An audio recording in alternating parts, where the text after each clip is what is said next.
Salve, salve, minha grande comunidade do direito fora de pauta. Depois de um tempo parado, depois de um tempo sem atividade, retornamos hoje em grande estilo com um convidado mais que especial e também na presença do meu amigo, o cara que está na melhor quarentena do Brasil, na situação que todo mundo gostaria de estar.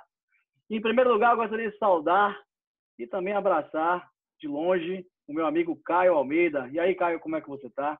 Como é que vai, amigos? Como é que vão, ouvintes? Como é que vão agora nossos novos seguidores do YouTube? Voltamos em grande estilo, com um grande convidado. Vamos bater aí um papo sobre esse assunto mais do que atual, que vem rodeando aí todos os grupos de WhatsApp, já que agora não se pode, por enquanto, né, ter o papo presencial. E espero que seja engrandecedor aí para todos os ouvintes da gente. É importante dizer que a gente está fazendo essa gravação através de um aplicativo de vídeo, então a qualidade do áudio talvez seja comprometida. Em contrapartida, estaremos fazendo o primeiro programa, o primeiro projeto aí, divulgação através do nosso canal do YouTube. Então, Trabalho além da Léo, gravação, Fabinho. Trabalho para Léo. Léo agora vai ter que se virar. Mas essa parte da edição de vídeo, eu peço que você faça aí, não deixe parecer nenhum erro meu. Eu sei que você não erra, Luiz também não erra, mas um erro meu não pode aparecer, então faça a edição aí. Mas aproveitando e fazendo as honras da casa, eu gostaria de apresentar o nosso convidado de hoje para falar do tema sobre contrato de locação em tempo de pandemia e também sobre direito condominial em tempo de pandemia. Nosso amigo que é mestre em Direito Civil pela UFBA, pós-graduado em Direito Civil pela Faculdade Baiana de Direito, ele é professor de Direito Civil, é também autor do livro Responsabilidade Civil e Proteção Jurídica da Confiança. Doutor Carlos Vilas Boas, meu grande amigo, meu contemporâneo de faculdade. Meu velho, seja bem-vindo, a casa é sua. E aí, como é que vocês estão? A honra estar aqui. Fabinho estudou comigo. Sou mais novo, sou um pouco mais novo. Mais novo. A gente se conheceu muito pelo futebol, né? Eu jogava bola, mas parei. Ele continuou na carreira futebolística. Mas é um cara que acabou que depois de formado, a gente acabou se aproximando, um cara extremamente preparado. E aí a gente mantém essa relação de profissão e amizade durante esses alguns anos de formado, que eu vou omitir isso, porque eu tenho mais de uma década de formado já. Eu já tô velho. Fabinho é mais novo, mas eu já tô velho. É isso aí, pessoal. E a razão de eu convidar esse grande amigo, Luiz, foi depois do sucesso que ele teve nas redes sociais. Na verdade, eu tinha convidado ele primeiro, mas logo em seguida ele foi aí seduzido por outros professores de grande renome para fazer inúmeras lives no Instagram. Ele havia me prometido que gravaria com a gente, então está aqui hoje para falar sobre contratos de locação, tudo que tem acontecido a respeito do contrato de locação, responder de forma objetiva, né? Até respeitando a nossa linguagem aqui no Direito Fora de Pauta, que é uma linguagem bastante simples, Luiz, é muito importante que a gente, embora a gente tenha falado aqui nos bastidores, nosso público é um público que não está acostumado, talvez, com a linguagem jurídica, então a gente tem que falar a linguagem deles, explicar para ele toda a situação, por que os tribunais estão decidindo de forma, talvez, contra a disposição contratual nesses contratos de locação, o que é que muda na questão condominial. Então, hoje a pauta é livre, a gente vai falar sobre isso aí, e eu quero que você, como sempre, como deu nas 153 lives que fez aí no Instagram, e que eu assisti todas, viu? E, Luiz, a gente tem aqui um desafio, viu? A gente tem um desafio, porque eu e Fábio, nós temos vários amigos que são aí, é uma gama, né? Mas temos vários amigos que são proprietários de lojas, de shopping centers, e que eles estão aí ansiosos para o resultado dessa live. Estão ansiosos porque estão todos aí preocupados aí com o momento, com o fechamento dos shoppings, e isso aí acarreta problemas diretamente, né, nos contratos de locação.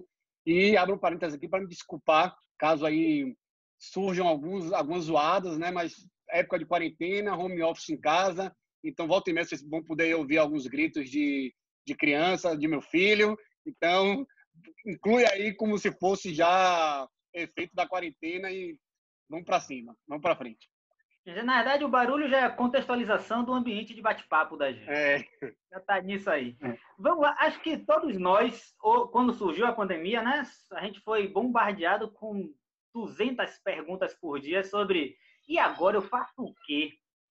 E aí, a primeira coisa que é interessante conversar nesse agora eu faço o quê é que nem nós, juristas, nem os juízes, sabemos ainda. O vírus, a pandemia, é novo para todo mundo. Então, assim como a medicina está se debruçando, a gente também está. A gente está tateando. A gente vai falar aqui de algumas decisões, alguns direcionamentos, mas ainda não há jurisprudência. Então, quando alguém pergunta para a gente, e aí faço o quê? Bem, vamos conversar as possibilidades. A primeira e melhor possibilidade, isso não se nega, é renegociar. É o consensual. É chegar e conversar, olha, minha situação é essa, abrir o jogo de maneira sincera e falar, minha situação é essa, não tenho como. E conversar. Esse dever de renegociar, quer dizer, alguns entendem como um dever de renegociar, né? Anderson Schreiber foi até sobre isso que foi a produção dele para Livre Docente, disse que o renegociar é um dever. Mas aqui no Brasil a gente sabe que não tem uma disposição legal impondo, então a gente fala que é uma faculdade, mas é a melhor faculdade possível. O dever de renegociar é a solução, porque a gente não pode esperar uma solução agora do judiciário, porque ele também não sabe ainda para que caminho vai seguir. Mas a gente tem alguns direcionamentos. Shopping center, eu acredito que seja o caso mais complexo que a gente tem para resolver agora. Porque shopping center, a gente não tem um modelo só de contrato. Essa é a questão. Porque uma coisa é falar de locação residencial, que eu tenho um modelo padrão para todo mundo. Ou até mesmo um contrato comercial, mas que não seja shopping center, que eu tenho, dentro das suas nuances, um padrão. Mas shopping center, eu tenho vários modelos de forma de exploração. E aí, cada modelo, obviamente, tem sua nuance e vai ter sua resposta própria. A gente teve até uma decisão aqui do TJ da Bahia muito interessante, onde houve a redução, né, de 70%, é uma redução alta, redução consubstanciada. E que eu ouvi gente reclamando, inclusive. É uma decisão que não agradou lojistas ninguém. Reclamando. É uma decisão que não agradou ninguém, porque envolve a questão de fundo de propaganda e promoção, tem a questão do período, né? Ela não suplantou o período da pandemia, esse desconto interrompe no momento que a pandemia acaba. E aí, por exemplo, eu fui colocar isso num grupo que eu tenho de alguns clientes e amigos que são lojistas e eu fui apedrejado quando eu coloquei lá, dizendo que era uma decisão péssima. Mas, enfim, só para colocar isso aí no parêntese. A questão, sabe qual é o grande problema dessa decisão? Ela ganhou muita visibilidade porque foi aqui no TJ Bahia, uma das primeiras. E aí, geralmente, quem vem conversar com a gente fala, mas então agora é 70% para todo mundo? Não, não é. Não é. Não vincula. Não é. Isso é complicado a gente explicar para alguém que não é do mundo jurídico, falar, olha, foi 70% nesse caso, mas o seu pode ser 30%, pode ser 50%, pode ser 0%. Pouco provável seja 0%. Eu não vi nenhuma decisão onde não houve ainda nenhum abatimento. No caso de locações comerciais. Mas não é 70% necessariamente. Inclusive, é uma decisão que o valor é muito alto. Eu acho que foi muito em cima da ideia de justiça distributiva, esse valor de 70%, porque era um shopping grande, então você tem um grupo econômico por trás com muito poder, então o juiz sabe que se reduzir 70%, o grupo não quebra. Então, para mim, foi muito mais uma justiça distributiva do que a aplicação lá do artigo 478, do 317, combinado aí com o anunciado 176 do CJF, né, que permite a revisão, já que o 478 é resolução. Mas exatamente. Me parece muito mais que uma questão de justiça distributiva nesse caso.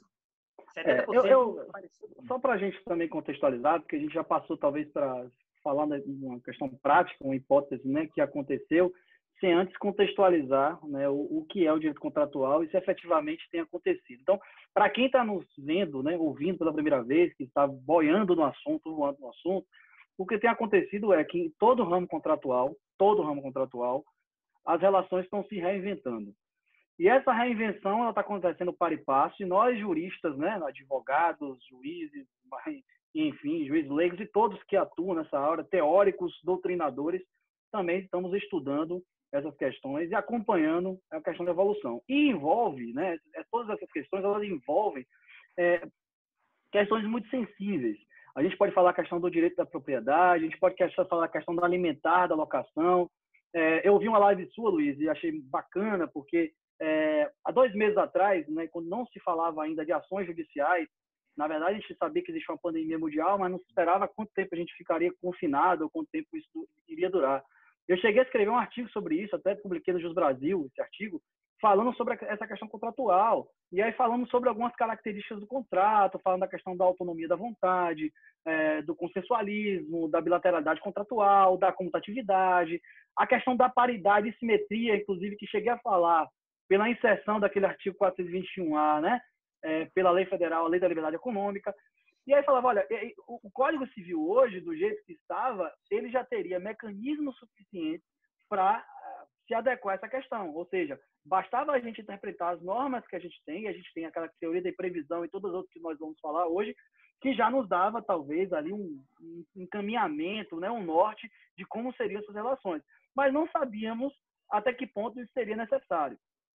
Mas a questão que demorou muito. Então, a gente começou através de um decreto municipal, porque, na verdade, todas as ações que envolvem repactuação, e a gente está falando de direito contratual em geral, mas vamos focar, né, em relação ao contrato de locação, quando a gente fala de a questão da renegociação, da repactuação, a gente fala que teve um fato motivador, que não foi simplesmente o surgimento do coronavírus.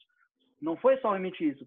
Foram as determinações da administração pública, estadual, municipal, federal, mas, sobretudo, municipal, que determinou aí o fechamento de inúmeros estabelecimentos. E aí e aqui também a questão da impossibilidade de sair na rua. Hoje já se fala, inclusive, de um lockdown, né, na cidade de Salvador, hoje estamos falando de outras cidades aí já convivem com isso. Então, a gente está falando de uma situação em que existia, talvez, vamos dizer assim, a gente esperava algo, mas não sabia a proporção disso. E as coisas foram acontecendo, sobretudo no mês de abril, e talvez agora em maio é que tem aparecido as maiores decisões, ou talvez no final de abril, a respeito do tema, e todas essas decisões, pelo menos as que eu tenho acompanhado, depois vocês podem falar um pouquinho mais da experiência de vocês sobre isso aí. Inclusive, Luiz, agradeço até por você que me indicou pela primeira vez a questão do observatório aí do direito imobiliário, que eu tenho acompanhado aí, foi você que me informou e eu tenho acompanhado isso. Então, as decisões sobre a questão de locação, e a gente tem visto que as decisões elas não são uniformes, elas realmente variam de caso para caso. Há decisões que são completamente denegatórias da revisão contratual, há outras que revisam em 50%, outras em 70%, 30%, né? E varia também se é, por acaso, um contrato residencial ou um contrato comercial. Então, é disso que a gente está falando, dessa reinvenção que a gente está falando, e aí Caio, né, inclusive, aproveitando o ensejo aí de uma questão que aconteceu muito recente, que relacionada a um shopping, que na verdade já existiam decisões aqui sobre outros shoppings em Salvador, é bom que se diga isso, né? A gente poderia citar nomes, mas já existiam decisões anteriores relacionadas ao shopping, mas essa decisão agora que saiu, talvez tenha gerado grande repercussão e nasceu talvez o interesse de a gente voltar a falar do tema. Então, essa contextualização que eu trago aqui para as pessoas saberem por que a gente está falando da questão da locação e para explicar que existe sim uma corrente, existe sim uma tendência de revisão dessa locação, muito embora, né, a lei da liberdade econômica já parta da presunção de simetria e paridade desses contratos, mas talvez por uma teoria da previsão, aí Luiz pode falar mais sobre isso, a gente tem essas revisões aí casuísticas no contrato, não é isso? E você falou uma coisa bem interessante, que Flávio Tartucci já vem dizendo isso. Flávio Tartucci fala, olha, a gente tem 1000 anos de instrumentos jurídicos de direito civil aptos a solucionar isso. A gente já passou por outras crises. O que a gente precisa é simplesmente adaptar a realidade. Isso. Flávio Tartucci fala exatamente o que o Fabinho trouxe aí. É exatamente essa concepção de que os instrumentos existem. Vocês fizeram suas introduções aí, né? Vocês introduziram e eu achei muito interessante o que o Luiz falou. Eu não cheguei a participar de tantas lives quanto vocês dois, mas cheguei a participar de algumas. E participei ninguém no Brasil, cara. Desculpa ele interromper. Ninguém no Brasil participou de tanta live como o Luiz. Pois foi que eu assisti. Rodolfo Pamplona deve estar lá em 200 lives. Ele participou mais do que eu. Eu na semana retrasada, dei uma entrevista para um canal de YouTube falando sobre o direito desportivo. E eu introduzi, assim como eu já introduzi alguns vídeos que a gente fez lá para o nosso canal do Instagram, falando exatamente o que o Luiz falou. Falando o que o Luiz falou, que é a questão hoje é o momento que a gente mais vem observando o conflito de direito, o conflito de interesses, né? São pessoas, quando nossos clientes, quando os estudiosos procuram a gente, pergunta como é que vai se resolver, a gente fala, a gente não sabe porque a gente tem que primeiro ver como é que isso vai ser recepcionado pelo judiciário, a gente só consegue orientar, a gente consegue passar uma imagem do que pode acontecer, mas eu falei, por exemplo, em casos de consumidor, eu tenho apontado para diversos clientes que eu acho que vai haver uma relativização pelos juízes, até em prol das empresas, em casos mais óbvios, como atraso de voo, cancelamento de voo, porque eles vão ser sensíveis ao acontecimento e vão saber que eles precisam fazer isso, porque senão eles podem estar ajudando a uma quebra de uma empresa grande que gera empregos e por aí vai. Então, primeiramente, é o que você replicou, que eu venho falando muito, mas a questão da dificuldade de saber como é que vai ser e do momento que a gente passa de muita gente tendo direito ao mesmo tempo. Esse é o ponto 1.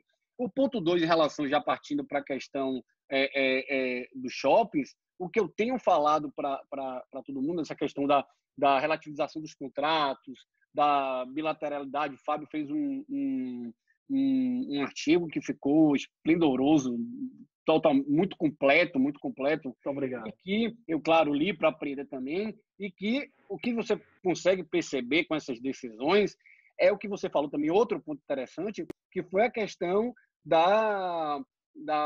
do direito sendo usado na análise do caso concreto para poder tentar, nesse momento, equilibrar as relações. Quando você vai a um shopping maior e autoriza um desconto de 70%, você sabe que se você fizer aquilo ali com um shopping menor, você pode quebrar o shopping. Então, as pessoas não imaginem e nem achem que as decisões vão ser uníssonas, que vão ser determinadas para todos, porque isso aí, e relembrando que para nosso público que não é do direito, que isso foi um liminar, é passivo de recurso, né?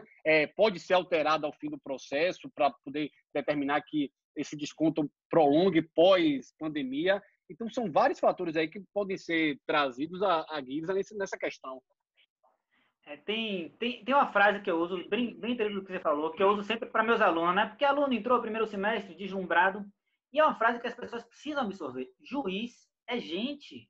Essas sensibilidades sociais que nós temos, eles possuem, por óbvio, eles estão inseridos na sociedade. Então, muito do que vem numa decisão em um momento de pandemia, que é um momento de sensibilização geral da população, vem muito também com essa preocupação, com esse princípio da alteridade, né, de se colocar no lugar do outro e ponderar até que ponto eu posso aplicar um instituto jurídico ou não, porque eu tenho dois lados, e aqui é bom lembrar para quem está assistindo a gente, quando a gente fala de dois lados no processo judicial, não são inimigos, são interesses diversos, mas que podem chegar a um senso comum. E o objetivo é esse, um senso comum, porque eu não posso sacrificar o locador, porque ele vive daquela renda, muitas vezes, nem o locatário, porque ele depende da exploração da atividade que está impedida pelo chamado fato do príncipe, né? Que é quando a administração, no nosso caso aqui a prefeitura, o Estado, vem, manda uma decisão que afeta a minha relação contratual, ou seja, o Estado não tem nada a ver diretamente com o meu contrato, mas ele faz uma decisão que afeta o meu contrato, é o chamado fato do príncipe. E aí gerou impacto. Pronto, o impacto no meu contrato não é culpa do contratante A, não é culpa do contratante B, mas precisa ser resolvido porque houve, sim, um impacto. Essa é a análise interessante. E aí a gente tem aquele conflito de interesses, só fazendo uma pequena análise um pouquinho mais técnica para a gente descer, que de um lado a gente tem o chamado pacta sunt servanda, né, que a força obrigatória dos contratos, você assinou um contrato, você está obrigado a ele. Cumprido. Mas, do outro lado, a gente tem todo um complexo principiológico, e aí Teresa Negreiros falava sobre a hipercomplexidade contratual. Por isso que a gente fala que a gente já tem instrumentos para resolver. O que é a hipercomplexidade? Eu tenho, de um lado, instrumentos, entre aspas, legalistas, assinei, tenho que cumprir, e eu tenho, do outro lado, coisas como boa-fé, função social. Peraí, gente, eu tenho uma função social. Se eu reduzir, se eu suspender 6 meses, a empresa quebra, eu coloco 100, 200 empregados na rua. Então, por um lado, eu tenho que cumprir, mas, por outro lado, o cumprimento pode gerar um impacto na sociedade. Esses conflitos, eles estão sendo analisados pelo judiciário. E por isso, quando alguém pergunta para a gente, e aí, eu vou reduzir 70%? Outro dia, acho que foi anteontem, outro dia desse, uma amiga minha, ela explora atividade comercial, perguntou, olha, meu locatário me pediu aqui uma redução de 30%. Quanto é que eu dou? Quanto é que a lei diz que eu dou? A pergunta dela foi essa para mim. Quanto é que a lei diz? A lei não diz nada. A lei não diz. Então eu dou quanto? Eu falei, olha, nesses casos, tem algumas decisões do TJ São Paulo que têm dado 30%. Mas isso aqui não é disposição legal, isso aqui são juízes rateando caso a caso. Veja o seu caso, sente com o seu locatário, abra a situação dele, e pondere. Essa não vá para o judiciário de primeira. não vai gerar esse conflito, porque nem o judiciário ainda sabe qual vai ser a batida do martelo. E foi dentro disso que a PL 1179, né, que está parada, andou no dia 30 e está parada. Eu ia falar sobre isso. Isso. A PL tirou o critério, porque não tem como eu botar um critério de 30, 40, 50. Eu ia falar sobre isso. Desculpa, até porque cada realidade é uma realidade, né? Caso a caso, mas é exatamente isso. A gente pensa muito parecido, Luiz. Inclusive, eu vi a sua manifestação sobre essa questão da PL. Pelo menos eu interpretei assim. Acho que esse tipo de intervencionismo, a esse ponto de estabelecer valores estanques, né, de dar uma solução única para uma infinidade de casos, é sem dúvida nenhuma, talvez a pior das soluções que pode ser feita. Como eu digo, você bem disse aí, citou o Tartucci, é exatamente isso. A gente tem muito tempo no direito civil, existem inúmeros institutos aí. Você citou a questão da função social do contrato, que acompanha aí o direito civil, na verdade é um norte no direito civil. A questão da boa-fé, que inclusive foi modificada recentemente aí com a inclusão de novos dispositivos no 113, né? Trazendo ainda mais a força cogente aí desse princípio, que não é só um princípio contratual, né? Ele norteia toda a relação humana. Eu também vi a sua manifestação, achei extremamente interessante quando você falou da questão da solidariedade no contrato, né? Que não existem polos antagônicos no contrato. Na verdade, existem duas pessoas que estão objetivando ali talvez um fim comum. Então, não necessariamente Depois você fala sobre isso, esse princípio que eu achei extremamente interessante quando você citou na sua live. Mas, como você citou Tartucci, e aí, enquanto você falava aqui, eu tentei resgatar, não consegui, mas eu consegui pelo menos o nome do advogado. O Tartucci, né, eu que acompanho, sou fã, né, eu sou civilista como você, talvez não com o seu gabarito, com a sua extensão, aí, com tanto aprofundamento, até porque sua área de mestrado é diferente da minha, você na parte civil, eu na parte mais empresarial. O Tartucci, ele fez um compartilhamento de um artigo, não sei se vocês chegaram a ver, de um advogado chamado Rony Preus Duarte, não sei como é a pronúncia exata do nome dele, mas foi um artigo de jornal chamado de Rony Duarte, em que ele citava, o texto do artigo dele no jornal era Entre Vítimas e Aproveitadores. E ele falava, basicamente, assim, que essas mesmas catástrofes, né, provocadas pelo coronavírus, que fez nascer aí essa solidariedade, esse instinto de amor ao próximo, né, foi de forma, inclusive, estou usando as palavras dele, tá, pelo que eu li, que assim, de forma paradoxal, foi um terreno fértil até para a ganância e o oportunismo. E ele foi além, ele falava, olha, eu não falo de corrupção, não estou falando de corrupção, não estou falando da questão, talvez, da utilização da máquina, do dinheiro público para fins pessoais. Eu estou falando daquelas situações mais próximas a nós, né? Próxima a gente, como pessoa, como você bem disse. Ele fala, existem muitos casos aí que as pessoas apenas exigem, né, como se a pandemia criasse uma falsa expectativa do que ele chamou de um direito ao desconto. Tipo assim, houve a pandemia, eu tenho um direito ao desconto. Caio está vivendo isso, né, cara? A gente tem muita questão, inclusive fora do direito contratual locação, nas questões das escolas, etc. e tal. Não existe um direito ao desconto. Né? A pandemia não gera isso, não gerou um novo direito. Nossa, o que ele fala é isso, não existe esse abatimento, essa revisão, ou seja, essa revisitação desses estudos jurídicos, ela tem que ser feita com muita cautela, tem que ser analisado no caso prático, porque como você também disse até na sua manifestação, em outras lives, existem algumas situações que são muito mais sensíveis. Tem gente que só tem a renda, por exemplo, da locação, para viver, para sobreviver. Seria justo, por exemplo, você fazer a suspensão do valor do pagamento daquela pessoa? É como se você estivesse tampando de um lado e deixando o outro lado completamente desguarnecido. Então, esse artigo desse advogado como nós, né, Rony Duarte, que foi... Depois eu posso compartilhar com você, inclusive eu também posso compartilhar aí no nosso Instagram. Eu cheguei, inclusive, a parabenizar o articulista, o advogado, sobre esse artigo. Eu mandei uma mensagem para ele, inclusive, ele respondeu gentilmente. Fala justamente isso, entre vítimas e aproveitadores, que é o que a gente tem vivendo. Não é que não existe também o direito ao desconto. Ela pode existir ou pode existir. Por isso as pessoas perguntam, eu tenho direito à revisão do contrato, você tem que falar como todo advogado fala. Depende.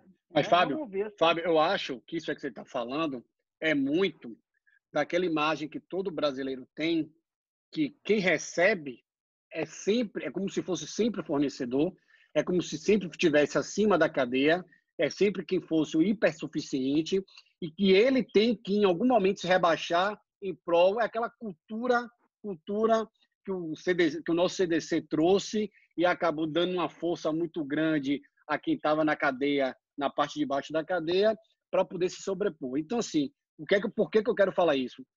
Automaticamente, eu já fiz isso ao tentar negociar, por exemplo, a escola do meu filho. A primeira pergunta que eu fiz ao dono da escola foi: você já negociou com com o locador do seu imóvel, que é onde a escola funciona? E depois eu parei para pensar e falei: mas, pô, peraí, porque se ele tiver dinheiro para pagar, por que ele tem que negociar automaticamente só pela pandemia, só pelo coronavírus? E é exatamente o que você está falando.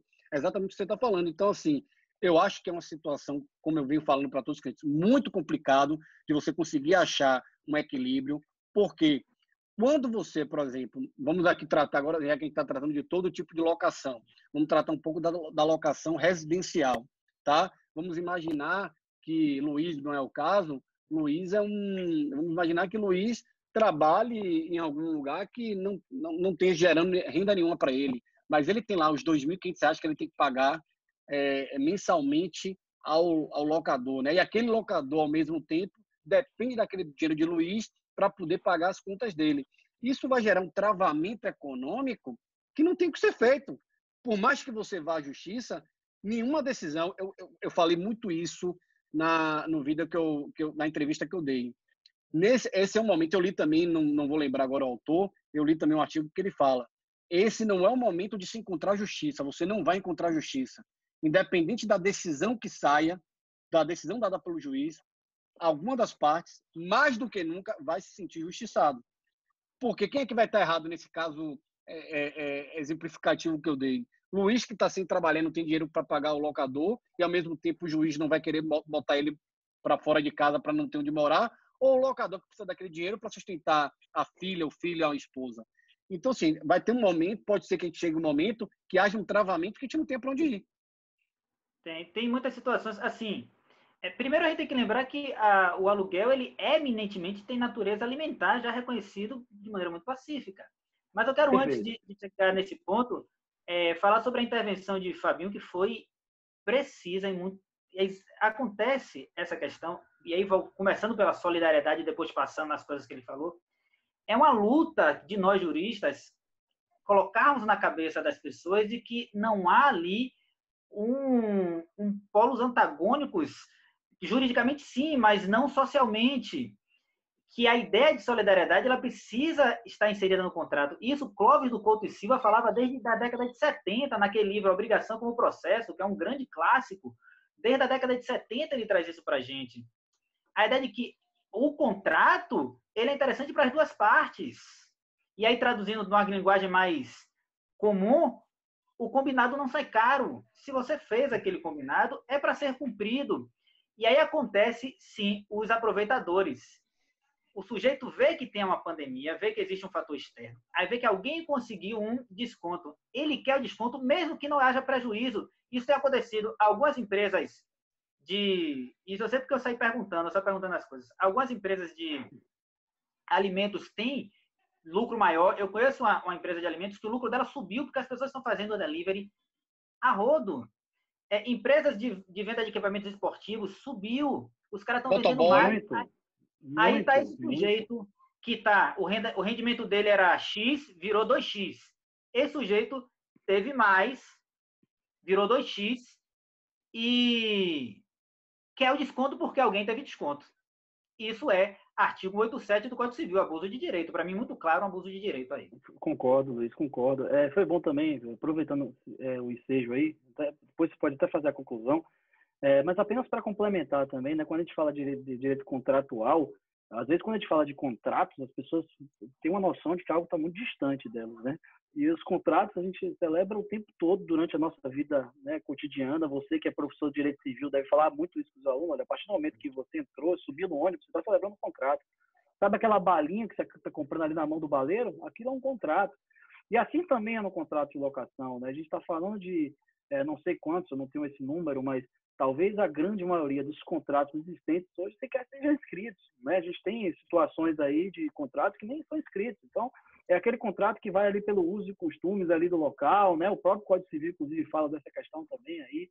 Então, assim, são situações, às vezes, que não existe nem contrato escrito, mas quando existe, geralmente, o que é que traz diferencial e o que é que está sendo discutido? Bom, o que é que as pessoas buscam a discussão, e talvez até também, de novo, né, para voltar ao cerne, para não ficar muito teórico. O que as pessoas mais perguntam é, se existe possibilidade de desconto. E aí eu falo, obviamente, as pessoas que têm uma necessidade de desconto, porque ficou sem renda, alguma coisa do tipo. Então, ela tem direito objetivo a desconto? Já disse que não, que depende do caso concreto. Mas será que se ela atrasar, ela vai estar sujeita às penalidades contratuais ou isso pode ser atenuado? É o segundo ponto. Depois, e a cláusula penal que existe no contrato? A cláusula penal, quem sabe, é uma multa contratual de cumprimento de obrigação contratual. Será que ela é incidente? Ótimo. Será que ela é incidente toda e qualquer hipótese? Então, não é só desconto, é a questão do desconto, é a questão da possibilidade, talvez, aí de atenuação dos efeitos de uma mora, né, em relação ao pagamento, de um atraso de pagamento que incide 1%, né, de juros e 2% de multa, ou até de uma penalidade contratual, uma cláusula penal contratual, e vai até aí a possibilidade, inclusive, que existem muitos contratos que têm isso, de rescisão contratual. A gente sabe que se, por exemplo, a pessoa deixa de pagar um contrato de locação, pode nascer para outra, né, pelo princípio do pacto sunt servanda, que, enfim, outros princípios, né, da questão do contrato não cumprido também, tem vários outros princípios, a pessoa não é obrigada a dar continuidade àquele contrato. E aí a gente estaria em problema sério, porque se ela manda rescindir, se ela exige a rescisão daquele contrato, né, e aí seria propriamente uma rescisão contratual, não uma resilição contratual, né, falando do ponto de vista mais amplo, o que aconteceria aí no caso é que a gente estaria tirando uma pessoa da sua propriedade quando as determinações de ordem pública seriam que as pessoas fiquem em casa. Então, será que seria fácil? A melhor solução seria legitimar a quebra contratual naquele momento e fazer, né, tirar aquela pessoa, obviamente, através de uma ação de despejo. Aí já entra uma discussão até um pouco maior. Olha, o despejo está suspenso no Brasil? Não. As ações de despejo continuam, né, funcionando. As pessoas também estão com essa falta de premissa. Agora, é tudo uma questão de saber, né, exatamente onde está pisando, de situação particular, né, Luiz? Você trouxe aí duas decisões do TJ São Paulo, da semana passada, dessa semana agora, duas decisões interessantes. Uma sobre o TJ São Paulo, ele permitindo o locatário, ele não tinha condição de manter o contrato, então ele era o contrato por tempo determinado, não lembro agora, mas contrato de 2 anos, por exemplo, e ele falou, olha, eu não tenho mais como pagar, eu quero sair. Só que se você sair antes, você paga multa. E aí foi o TJ São Paulo falando, olha, nesse caso ele pode sair antes, pode haver a desocupação antecipada sem multa, porque aí eu aplicar a multa nesse caso, o sujeito não consegue nem pagar o aluguel, vai pagar a multa, exato. Não tem lógica. E a segunda que você trouxe aí sobre o despejo, exatamente o fundamento que o juiz, foi o juiz ou foi o desembargador? Agora eu não lembro se já foi segundo grau ou primeiro, mas a decisão que trouxe, o fundamento foi exatamente o mesmo fundamento. Houve um pedido de despejo, e aí o juiz falou, não, pô, hoje as regras sanitárias impõem ficar em casa. Se eu despejar essa família, eu estou indo, inclusive, não só contra a ideia da repersonalização do direito, o sujeito, a dignidade da pessoa humana, todos esses princípios que se sobrelevam sobre o patrimônio, mas eu estou indo contra as regras sanitárias, eu estou colocando a pessoa na rua quando a ordem é ficar em casa. E com base nesse fundamento, o mesmo fundamento que você trouxe, e aí eu achei bem interessante, você trouxe exatamente o fundamento que o juiz traz. Nesse caso, eu não vou dar o despejo. Não quer dizer que não se tenha despejo. Não teve nesse caso. Os despejos ainda continuam. A PL fala sobre o impedimento de liminar de despejo, ainda assim, dentro de hipóteses específicas, a partir de 20 de março, e ainda assim uma PL. Ainda não é lei, é projeto de lei. Não entrou ainda. Ô, Luiz, só para você ter ideia, como isso gera algumas situações engraçadas, a gente tem um amigo nosso, que eu não vou citar o nome, que olha a situação de locação, o que gerou a ele. Ele precisa se mudar para a casa dele nova, que ele adquiriu na mão de uma pessoa. Porém, essa casa que ele adquiriu nova, possui uma pessoa morando lá de aluguel.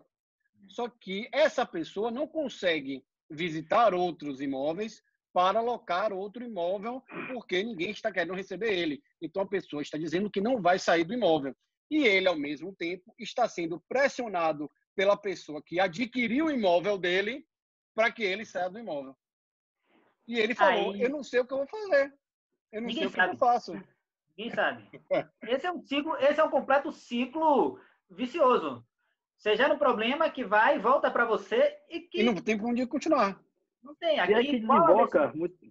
desemboca até no direito condominial, né? Se eu estiver dentro do condomínio de edilício, por exemplo, como é que eu faço a mudança? Se as normas condominiais proíbem o trânsito de pessoas que não sejam aqueles moradores. Então, você já envolve outro, realmente é uma complexidade. Uma coisa vai No levando a outra. no grupo que eu participo do lado do condomínio, toda hora tem que ter votação, porque às vezes quebram alguma coisa e aí a pessoa vai poder entrar, não vai poder entrar, e como é que vai funcionar isso?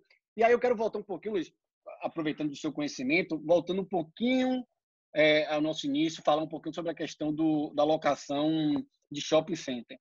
Você começou sua fala falando que, diferente do comercial comum e do residencial, as locações dentro de shopping possuem vários contratos.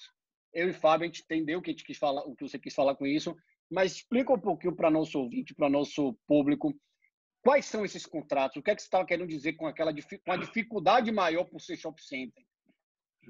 É porque, no caso do shopping center, vamos lá, tirando da linguagem técnico-jurídica. Isso. Quando você tem uma loja e você tem ali ela dentro de um shopping, você tem tanto o contrato do aluguel em si, e aí você tem realidades diversas, tem forma de aluguel proporcional, você tem forma fixa, você tem aluguel mínimo, você tem com base na arrecadação, né, no rendimento da loja. Então, você tem formatações inseridas e você tem formatações inseridas, formas diversas de cobrança. Além dessas formas diversas de cobrança, junto do aluguel, você tem outros ali que seriam contratos acessórios que eles se agregam com o contrato principal. O exemplo que a gente trouxe logo no começo é a questão daquele fundo de propaganda, que ele promoção estaria FTP inserido. Então, quando a gente fala de shopping center, é por isso que é tem que ser mais cauteloso, tem que ir devagar, porque eu tenho ali várias situações inseridas numa mesma realidade. E, na verdade, às vezes, dentro do mesmo shopping, eu tenho duas formas de contrato de aluguel celebrados de maneira diversa por duas lojas diferentes. A gente tem as chamadas Mega Store, que elas estão no shopping, que elas muitas vezes possuem cláusulas diversas das outras. com as âncoras, né? As lojas âncoras. Isso, são essas tem os lojas quiosques âncoras também, tem a terceira hipótese, tem os quiosques. Então, shopping center é uma realidade muito própria. Inclusive, se a gente for tirar um dia para falar de shopping center, seria só shopping center. A minha concepção, nem vale a pena você falar assim, locações e jogar shopping center dentro de locações, porque é tanta nuance que vale a pena ser tratado separado. É o que eu acredito. Então é isso, você tem muitas realidades dentro de uma realidade só. E esse é o grande conflito. Por isso você não pode falar, reduz 70% para todo mundo, porque cada um tem uma formatação própria. E aí é bem complicado. Essa foi uma decisão que não agradou ninguém, né? Se a gente falar, partindo desse pressuposto, aliás, desse caso prático aí, foi uma decisão que ela foi criticada pelos responsáveis pela administração do shopping, como foi também criticada duramente aí pelos lojistas. Ela foi encabeçada pelo sindicato, proferida aqui pela Quarta Vara Civil, né, daqui da capital. Foi uma redução de 70% do valor de locação, né, ou foi 30%, eu não lembro exatamente como foi a decisão. Reduziu 70%. Ainda assim não foi suficiente, né, para os lojistas que queriam, na verdade, uma redução integral e uma carência, salvo engano, de 10 meses desde o isso, posterior, né? Da pandemia, né? O que tem acontecido, inclusive, em outros estados, decisões diferentes, divergentes em relação a shopping center. E eu concordo que esse é um tema talvez um pouco mais complexo, que a gente pode, inclusive, até, se vocês quiserem, depois a gente pode marcar uma oportunidade para a gente falar somente sobre essa modalidade. Eu acho super interessante, gostei da ideia de Caio, a gente falar sobre isso aí. Mas, assim, né, até pela questão da limitação de tempo, a gente não tem como analisar toda a situação que envolve o shopping center. Então, assim, vamos falar um pouco mais da questão geral, talvez, assim, da questão contratual, né, voltando para, talvez, as perguntas mais objetivas que envolvem. E aí voltamos, né, eu vou até chamando aí a pauta para o seu devido lugar, a questão da cláusula penal, que nós já falamos, né, possibilidade de juiz afastar aquela cláusula penal, ou até reduzir, né? Existe um artigo 413 que fala que o juiz ele pode não só afastar, como ele pode fazer reduzir equitativamente, Luiz, se a obrigação for cumprida em parte. Então, o juiz ele pode extirpar completamente a cláusula penal, ele pode reduzir a cláusula penal, e além disso, existe a possibilidade das partes em comum acordo, né?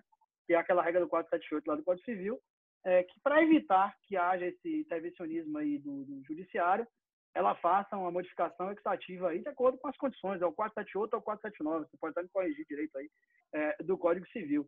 Então, é o que a gente sempre está falando, a gente está revisitando os conceitos do direito civil e provando o seguinte, que a pergunta é, pode rever o contrato? Pode. Existe mecanismo para isso? Existem. Agora, tem que ver a situação no caso prático. Por exemplo, se você vai pedir a revisão do seu contrato, tem que ver, por exemplo, existe uma outra teoria que a gente sequer falou aqui, que não é propriamente do direito contratual, mas que pode se aplicar na espécie, que a gente está sugando e puxando vários princípios, né, de inúmeros institutos aí. Tem um princípio do direito tributário, por exemplo, não sei se ele é propriamente direito tributário, mas a gente aplica muito do direito tributário, pelo menos nos livros que a gente aplica, que é a questão da insuportabilidade econômica. Então, o princípio da insuportabilidade, quando aquilo se torna insuportável, as pessoas usam muito, por exemplo, isso em ações revisionais. Ela pactua um determinado contrato e aqui, por algum motivo, aquele contrato se torna insuportável. Por exemplo, uma alta, quando era indexado no dólar, imagina, né? Aí fixaram um contrato fixado no dólar, o dólar galopa, aquilo se torna insuportável do ponto de vista econômico. Então, pelo princípio da insuportabilidade econômica, o juiz já poderia aí fazer aquela redução dos valores, né, do contrato. Então, existe um intervencionismo estatal. Isso também se aplica no direito contratual, né? Então, a gente falando assim de forma prática, a gente não tem como dizer para cada uma da situação se vai haver revisão. Mas o que a gente pode afirmar é que se houver elementos, né, se houver motivos, se houver provas, e que também não, a outra parte, né, Caio, que você tem falado, não fique afetada com aquela situação, tem que ver os dois lados da moeda, aí sim, tal. Mas o que o Luiz defende é sempre a questão do acordo, né, Luiz? Não, Fábio, mas eu ia falar assim, eu vou trazer Luiz para uma pergunta interessante. Eu quero saber sua opinião de Luiz. Minha opinião é diferente da de Fábio, inclusive, sobre esse assunto, e tem a ver com o que o Fábio falou aí. O Fábio falou muito de saber, entender como a pessoa está, como a parte está, para poder saber se ela vai ter direito ou não àquela revisão. E teve uma escola em Salvador, que eu não vou citar o nome, e aí eu vou fazer uma analogia, e aí eu vou querer a opinião de Luiz, a opinião técnica de Luiz. Teve uma escola de Salvador, que eu não vou citar o nome, que ela, para conceder qualquer tipo de revisão no contrato escolar, ela estava solicitando documentos comprobatórios da dificuldade financeira dos pais do aluno. Fábio foi contra, e eu não achei tão absurdo assim. Por quê? Porque eu entendo que, se é necessário você entrar com processo para buscar uma revisão, se você não conseguir algum tipo de acordo, nesse processo você vai ter que juntar elementos para comprovar que você precisa daquela revisão, que o contrato ficou oneroso demais para você cumprir e justificar aquilo ali para o juiz. O que a escola acaba fazendo é antecipar esse momento para ela fazer essa análise. Eu queria saber seu entendimento. Você acha que qual é o limite de poder? Quais são essas provas que podem ser utilizadas num processo eventual para que o juiz diga, não, realmente aqui a revisão tem que acontecer e vai acabar um lado se prejudicando mais do que o outro, algo do tipo? Só me defender aqui, Luiz. Não é defesa, não. Não é que eu fui contra. Contraditório, né? Não é que eu fui contra. Não, efetivamente eu fui contra.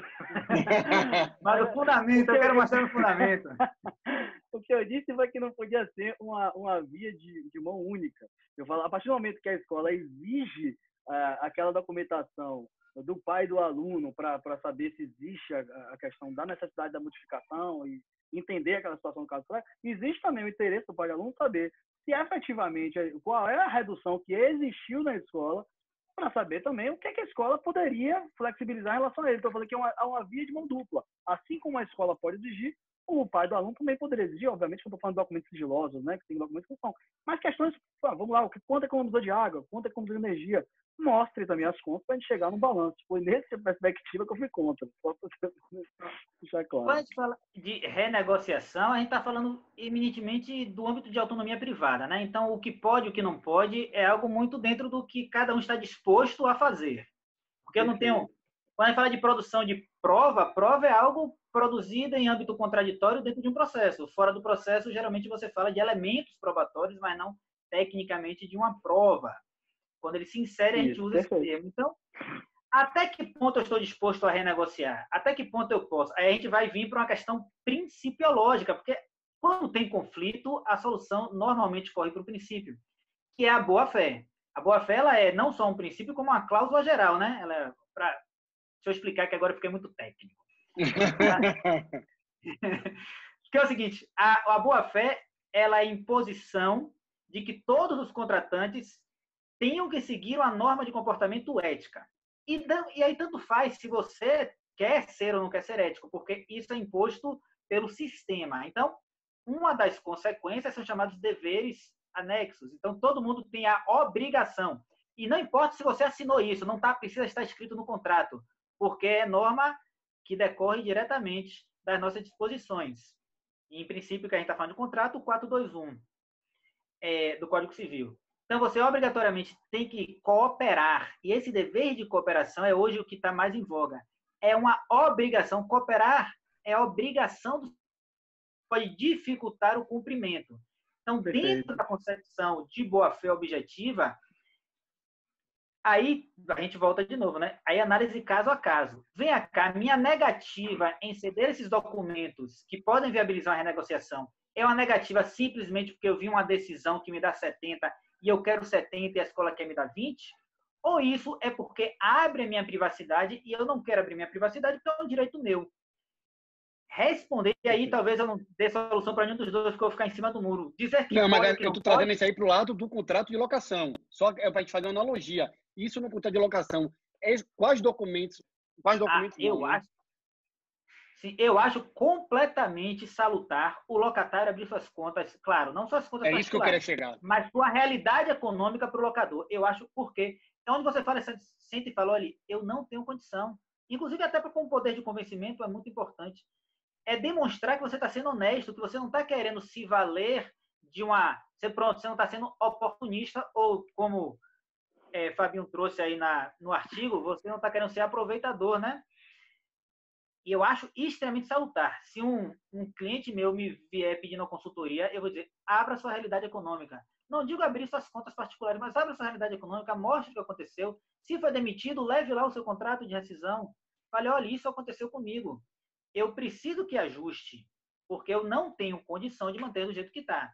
Então, eu acho salutar, sim, a abertura, porque isso demonstra boa-fé, demonstra honestidade, gera uma relação não mais de antagonia, e aí sim, uma relação de duas pessoas tentando alcançar uma finalidade comum. Eu iria nessa linha, a linha que eu acho mais adequada, e é interessante que isso tenha acontecido. Nessa pandemia que atingiu todo mundo, o sentimento de solidariedade do ser humano cresceu, isso é muito bom, isso é até bonito. Você vê muita gente fazendo doação, muita gente correndo atrás de ajudar o próximo, pequenos atos, as pessoas indo fazer as compras dos idosos, porque o idoso não pode ir. E isso tem se transparecido também no contrato. Isso tem acontecido muito. A gente está aqui falando de algo que tem acontecido, felizmente. Agora, é claro que existem casos que não se chega a acordo e aí a justiça está aí para isso, porque a justiça, ao contrário do que se pensa, não é ponta da lança na resolução de pacificação de conflitos sociais. Não é aconteceu um problema, eu vou para o juiz. Isso está errado. Aconteceu um problema, eu resolvo. Não conseguir resolver, aí sim. Judiciário é a última opção, gente. Judiciário é a resposta de um terceiro que não conhece ninguém dizendo o que você tem que fazer. Ele nem te conhece. E você tem que submeter aquilo, por quê? Porque aí ele tem o poder do Estado com ele. Mas judiciário não é a primeira opção. A primeira opção é a renegociação e abrir suas contas dentro de um limite. Eu acho um caminho salutar para se chegar a isso. Essa questão do artigo que eu citei não é meu, né? Volto a falar, é do advogado Rony Duarte, foi ele que escreveu sobre isso. Trouxe conhecimento para a gente, é o mérito não, só para também fazer a devida informação de quem deu os créditos, né? Fornecer os créditos para ele. Ele fala justamente sobre isso também, ele fala que o Covid, né? Essa questão da pandemia do Covid-19 vai impor ao judiciário talvez um caos que ele chama de colapsante, né? Que vai ser a responsabilidade de fazer a distinção entre as vítimas e os aproveitadores, será justamente o Poder Judiciário. Ele sabe que existe, né? Então, assim, vamos até antes de virar o bloco, né? Desculpe, eu sei que estão querendo falar mais sobre isso, aí eu não tenho dúvida disso.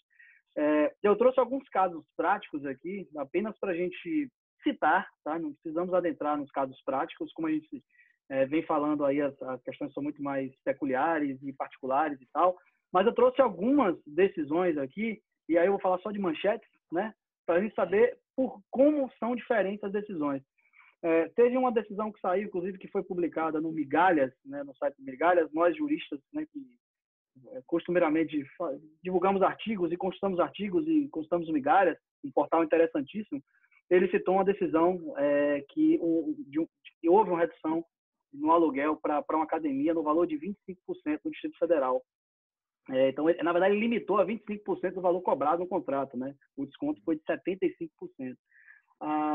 E aqui na Bahia, né, em Salvador, por exemplo, será que esse mesmo desconto seria viável? As academias estão completamente fechadas, mas a gente sabe também que algumas academias não deixaram de faturar, porque ela tem um contrato de natureza sucessiva, as pessoas continuam pagando a locação, o que eles vão fazer será apenas acrescentar lá no final do contrato, né? Então, realidades novamente diversas. Trouxe uma dentro da nossa política, dessa vez eu vou fazer uma propagandazinha, né? A gente trouxe no nosso Instagram do @Direito Fora de Pauta e também no nosso Instagram do @Enciclopédia do Direito, uma decisão que foi para escritórios de advocacia. Você viu essa aí, Luiz? Um desconto de 20% no aluguel que foi dado aí para o escritório durante a pandemia. Eu vi uma de 30%. Eu separei essa de 20% aqui. Ele foi uma decisão lá em São Paulo, Osasco. Aliás, São Paulo tem saído muita decisão desse tipo aí. E não é muito, não. O valor da locação dele era de R$ 1.400. Ele entrou pedindo uma redução de 35%, né, que baixaria para 940, mas lá foi a segunda vara de Osasco, a segunda vara civil de Osasco, que determinou apenas um desconto de 20%. Então, sai de 1.400 para 1.120.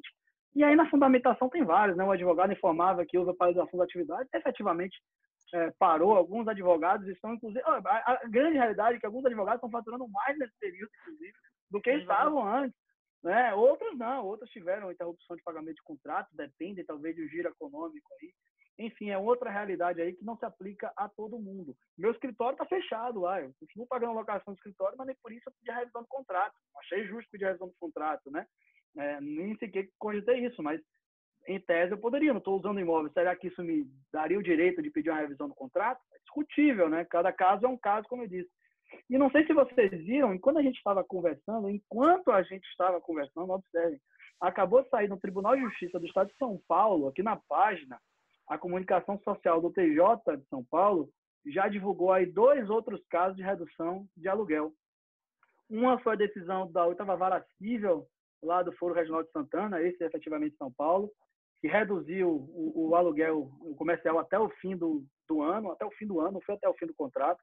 Ele fez uma aplicação aí, reduziu em 70% o valor da locação comercial. Observem, acabou de sair essa decisão aqui, estou com ela aberta à minha frente. E uma outra decisão ainda, novamente, curiosamente, em Osasco, aqui está a Vara Civil aí, também determinando a redução do valor de locação enquanto durar o isolamento social. Observe como são diferentes as decisões, né? Uma até o final do ano, a outra enquanto durar o isolamento social, e todas essas decisões que são, às vezes, muitas vezes, grande maioria das vezes, pelo menos as que estão vendo aí, são feitas em tutela de urgência, né, em situação de tutela, elas podem ser revistas, né, ao longo do processo. Então, são decisões aqui que eu separei e trouxe para vocês a respeito do direito contratual e contrato de locação. O Caio já trouxe aí o exemplo da questão dos shopping centers, né, que foi um retorno de 70% aqui essa nova também dessa semana, que também divulgamos aí nos nossos perfis do Instagram. Então, existem várias, né? Recheado, existe aí, Luiz, você pode falar mais do observatório aí, para quem quiser acompanhar, né? Eu queria fazer 2 indicações quanto a decisões. Para quem quiser acompanhar as decisões, um é o Covid Mob, que é do Observatório de Direito Imobiliário, excepcional trabalho que eles estão fazendo. Muito e uma bom, outra é algo que eu descobri hoje, eu fuçando, né? A gente fica curioso, fui fuçando.